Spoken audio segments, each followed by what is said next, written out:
Le texte précise en outre que la résistance thermique utile de ces isolants est affectée d'un coefficient de correction, tenant compte des conditions d'utilisation et notamment de l'effet de l'humidité permanente dans le sol.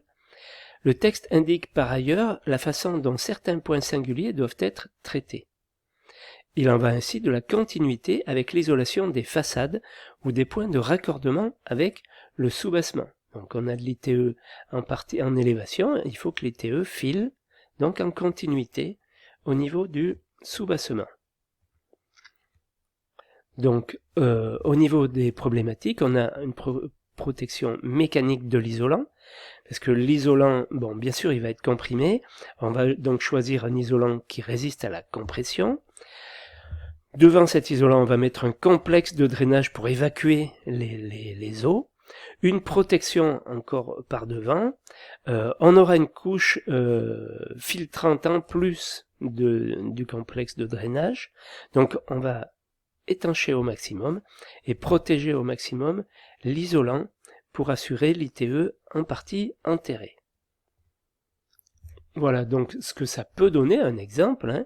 On va donc avoir une bande de protection de la tête du complexe, une protection mécanique intégrée à l'isolation ou rapportée par devant, hein, en haut là, l'isolant et l'étanchéité par-dessous. Ça c'est un exemple, et bien sûr la garde au sol, j'allais dire, pour protéger des orages violents, de 15 cm entre le terrain et le bas de l'ITE sur les murs en élévation.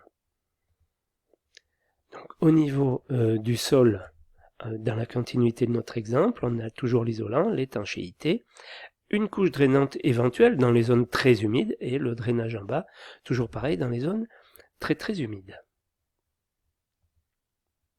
Sinon, on peut avoir, si on descend très profond, un corbeau hein, qui va filer sur toute la périphérie du mur.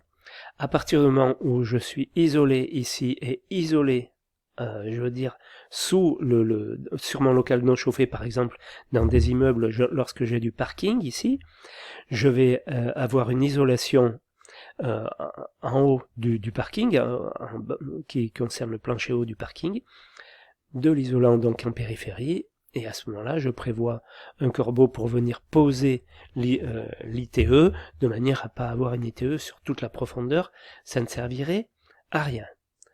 Voilà ce que j'avais à vous dire en ce qui concerne l'ITE.